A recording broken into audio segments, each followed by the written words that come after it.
faculty at OSU for several years, and one of the things that we know, we put people in prison to keep the community safe for punishment and rehabilitation. Well, what are we keeping the community safe for if they're nonviolent offenders? We certainly punish, but they're there less than a year, the majority of them, so they don't have time for the rehabilitation. So now we punish, now they get out of prison, and we continue to, now they're a felon, now they can't get a job, now they can't get a place to live, so now we persecute them.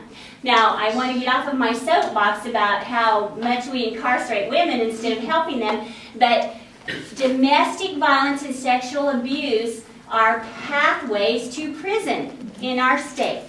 And so we have to start paying attention when someone tells us that they've been sexually abused or that they've been beaten up. We have to listen the first time. And knowing that individuals who are abused, we look at the high teen pregnancy rate in our state. Guess what? Many of those children have been abused. They've seen abuse in their home. Now they're going out trying to find someone to love. Now they're pregnant. Now the cycle begins to repeat itself as well. We know that teens, children of teen parents tend to become teen parents. So there's a whole cycle here. It all goes together. We have to start paying attention to it. When we talk about the prevalence of domestic violence and sexual assault, the YWCA in Oklahoma City has a sexual assault rate of 73 rape exams. Now, when we know that approximately only 16 out of every 100 rapes are reported in the first place, and not all of those come for an exam, but yet we still did 373 exams last year. Actually, in the last 6 months, we've done 195 of those exams. So you can see that it's a huge, huge problem in our society. Our nurse coordinator, our forensic exam coordinator, does trainings 3 times a year, and in the last year we've trained over 50 nurses from across the state to be sexual assault nurse examiners. We also have trained an individual from Japan and one from South Dakota in the last year. We've been very privileged to do that. One of our co-panelists is Kristy, Stewart, and we've had the privilege of training nurses that work in her program as well.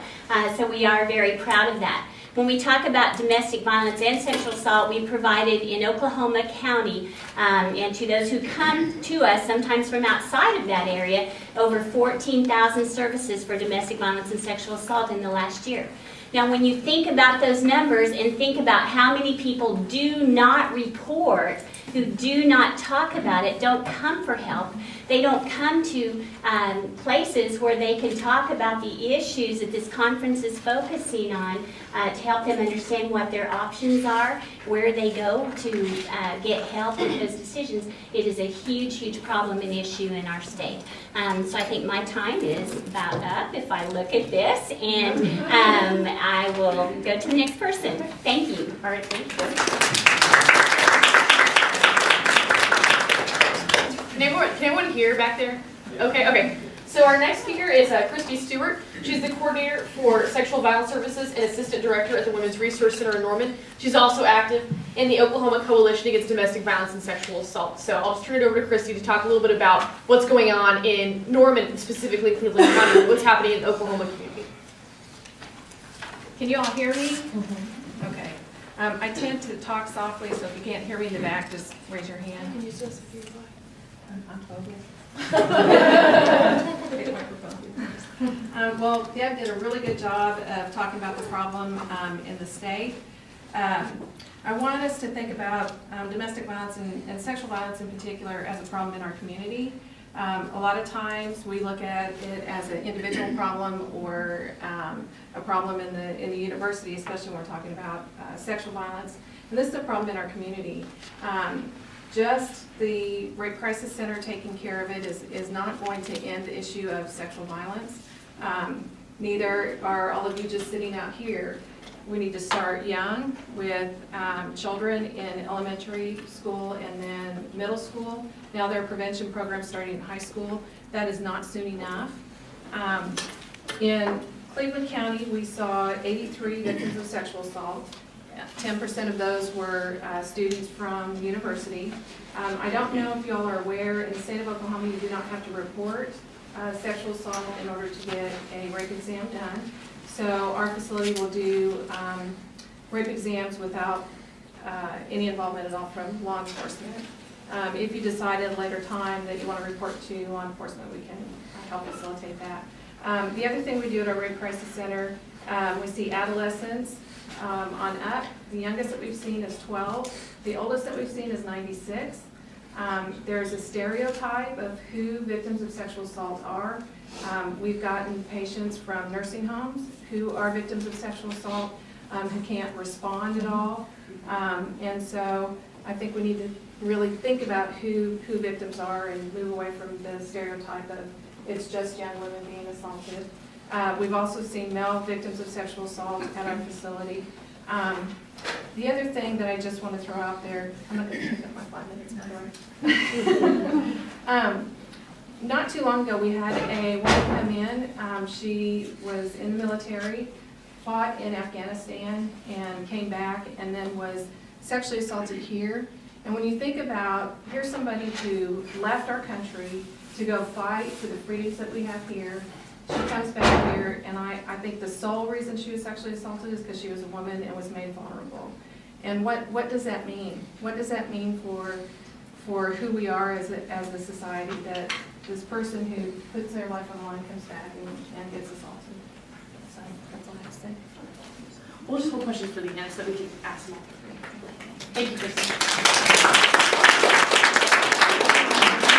And then the next person I want to introduce is Shannon Stately. Just make sure I got that right. She's the Associate Director of South Carolina Access Initiative and has worked with MMTI for a year, and she is now a consultant for the Abortion Access Project. So if you could just take it away. Okay. I don't want to get your phobia. I did have something done to my throat, so hopefully this will help me project my voice back to you. Intimate partner violence. Could you guys raise your hands if you think you have a general understanding of what that is? Awesome, awesome. What I'm going to do is I'm going to tell you just a couple of things about how I got to be where I am. I have a long history of volunteering for sexual trauma services or sexual assault services in our state, and also working with survivors of domestic violence. And in the work that I do, which is the context I'm going to reply to the notion of intimate partner violence, is how that kind of looks within the scope of work I do for the Abortion Access Project. And that is sort of two criminal ends of a continuum, and that one would be domestic violence on the one end and the other would be sexual assault on the other, and sort of a continuum of behaviors and actions that are taken by either gender that relate around intimacy, sexuality and intimacy. For those of you that don't know, and the Guttmacher Institute is kind of what I base a lot of what I talk about for intimate partner violence. It has to do with interfering with birth control, with forcing sex or sexual acts, with denying paternity, a full range of behaviors that all have to do with control. And within my work, I'm a community organizer and a social worker. In my work, what I try to do is do lunch and learns at some of these social service agencies to bring benefit to them. These days, with as pressed as social service agencies are economically and time-wise, both kind of are the same at this point, I try to make sure I have continuing education credits approved for my sessions, and also usually I pick up the tab for some sort of a basic lunch or something like that. And the utility in doing this is arriving on the scene with something of benefit, which actually is the threefold. It's the food, the credits, and the information. And it's also a great way to get in the door and to see who all your contacts might be, how they are cross-connected across other agencies, and also what other training and relationship building opportunities there may be based upon coming in with this information. A little bit about my background. I've been a lobbyist, I've been an activist forever, very active in Occupy, and I've also worked for the Religious Coalition for Reproductive Choice as well, which brings kind of an interesting piece in if you can include the faith-based voice in all of these discussions about human issues and the treatment of women.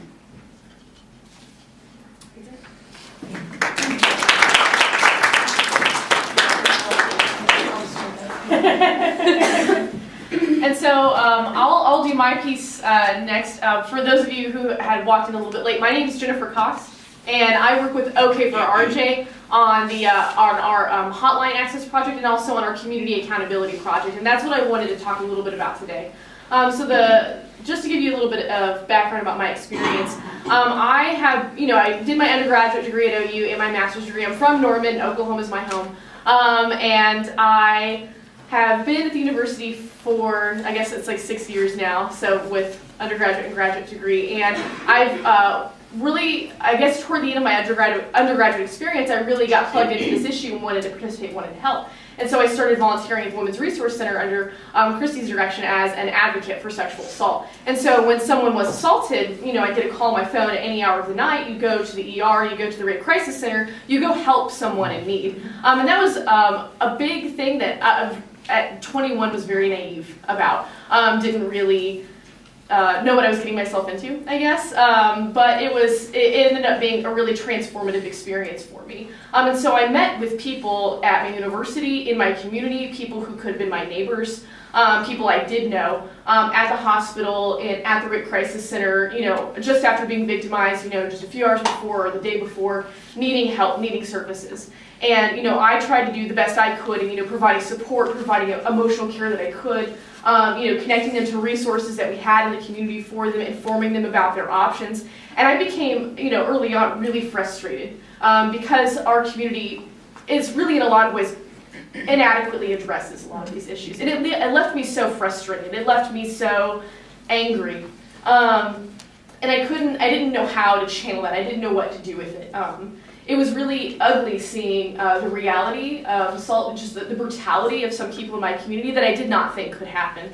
And then to see people who were supposed to be providing services for them also be brutal in return, and to not listen. I remember several occasions where, I felt like I had to stand in between someone and a doctor, or someone and a nurse, or someone and a law enforcement officer, in particular, with their carelessness, I guess, sometimes, and maybe short-sightedness. I try to be generous in my reading of others. I try to think about, these are people too, like what's going through their minds when this is happening. And I know that some people, they have to do a job, maybe they're the night ER nurse and they've never had a sexual assault exam before and they don't know what's going on. So that's why training providers is so important in this specific field.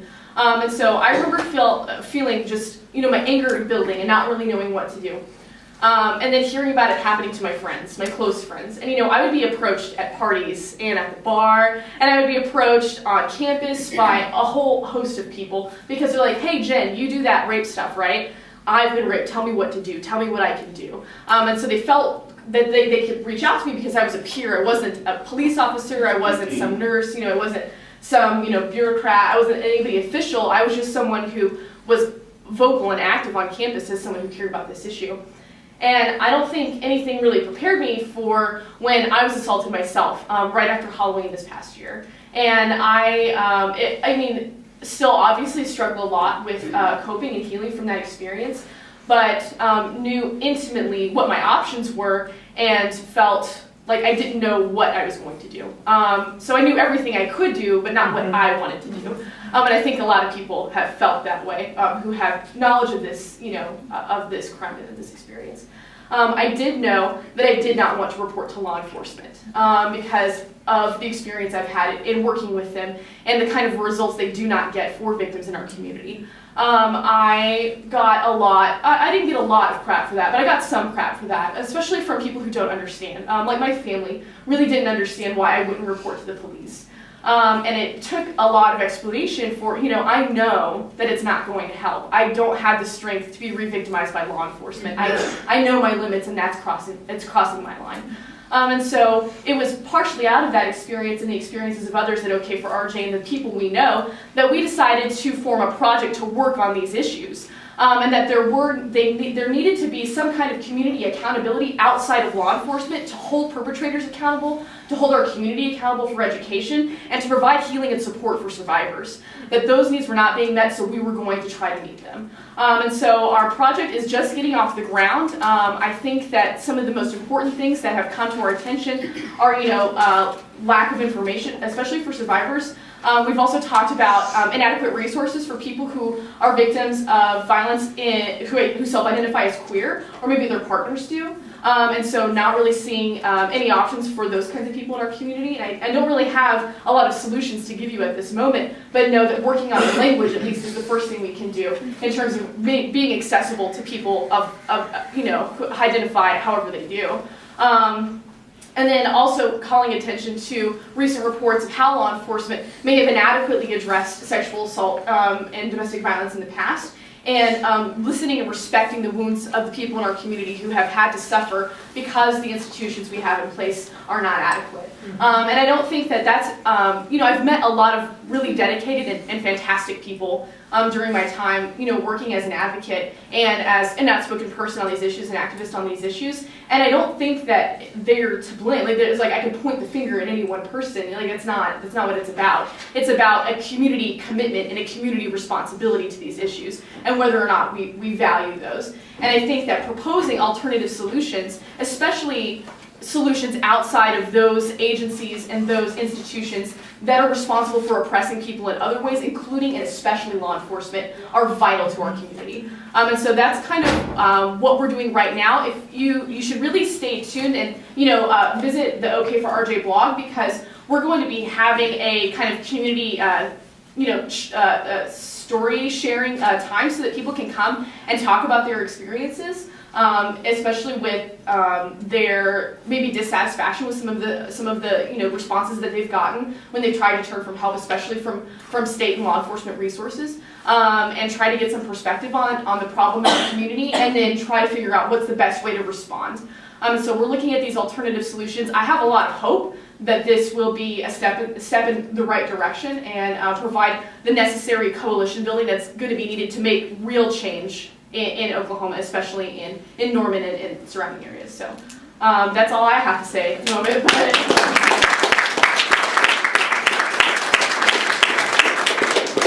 All fair enough already. So the next person I want to introduce is my friend Jordan Ward. She is with the Student Organizers Collective. She's a student here at the University of Oklahoma, and she's going to talk about some changes, a campaign that she led last year, and the changes that she was able to make to university policy regarding sexual assault. Hi, can you all hear me?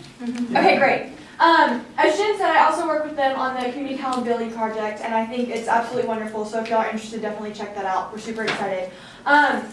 Like she said, last spring, I went to our organization, which was previously under a different name. We're now the Student Organizers Collective, SOC. And I went to this organization because of a personal experience I had with sexual assault on this campus. As a freshman, my second semester, I was sexually assaulted at a fraternity party. And I didn't know what to do. I had no clue that even what had happened to me necessarily would constitute as rape. I was so uneducated in the topic of sexual assault and rape. I just knew something wasn't right. So I eventually contacted counseling, got myself in that, realized that there was something bigger going on than what I thought it was, and that I needed to seek, further assistance. I got into contact with an OUPD officer. He talked to me a lot about some of my options in filing charges, filing a report, and what I could do. That was in January 2010. In May, I decided to file a report. Not charges, but just a report, so that my perpetrator's name would be on file in case something else came up again. So I continued with counseling, decided 7 months later in December that I wanted to talk to this police officer again, see what my options might be if I decided I still wanted to press charges against this individual. I emailed this police officer, and he informed me, I actually have some quotes with me. He said, we don't want to morph the university system into something that is processing rape, murder, and armed robbery cases. The system is meant to handle underage drinking, misuse of OU property, and other violations of student code. At this time, there was a 30-day statute of limitations for all filing underneath the student code, which, as you can imagine, as a student who's been sexually assaulted, you're on campus with another student. Who is your perpetrator? 30 days is not adequate. Never, in any situation, is that adequate. For underage drinking, stolen property, that is perfectly adequate. That's great. He also said, we need a hammer to drive and a nail, not a feather duster. Our system is the feather duster when compared to the criminal justice system. Then proceeded to say, when I later met with him again, that if you're thinking about filing charges, think about what you would do to this guy's life. Think about what could happen to him if he were convicted. What would happen to his career, his family? What about my life? What about the life of other people that he will attack? How dare you tell me and any other survivor to think about them? That is not how that needs to go.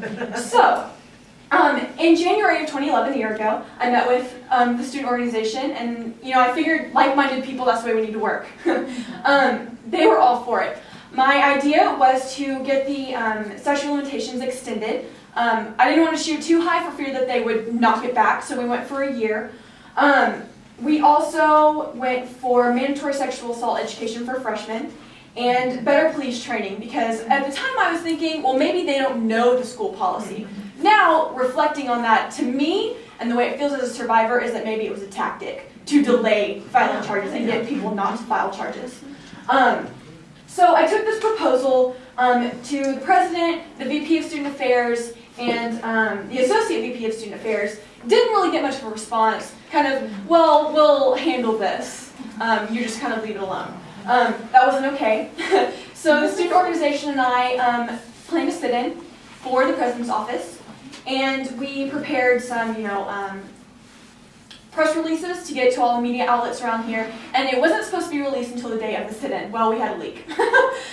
So administration caught wind, and all of a sudden there was a letter from the president saying that they were going to extend the policy to a year, and that they'd been working on this for a long time. They had, in the process, and the dear colleague letter had just been released from VP Joe Biden. So that was, it was a big push at the time for campuses and sexual assault.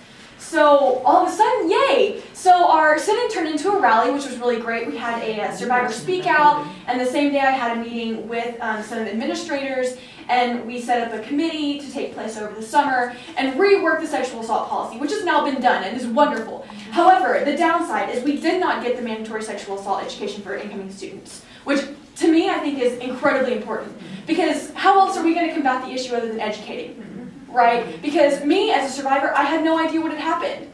And so now, hindsight, if someone had educated me on this topic, I knew what rape and sexual assault was, I knew how to step in, that maybe then, we could start changing the mindset. But their reasoning for not having, this mandatory education is fear that it's going to scare off potential students and parents. Because if you tell them your student has to have a mandatory sexual assault education class, oh no, it's a problem on this campus, you're not going here. That's their fear. Which I think is a little absurd, but that's just me. So basically that's all I have to say. In terms of organizing on campus, find your like-minded people. It's going to take tenacity and perseverance, because they're going to try to knock you down. Like I said, we didn't get everything we wanted, but we're also not done. Right. So, we're going to keep pushing for what we can, and hopefully once I graduate, there will be people to take it over. So, thanks. There will be.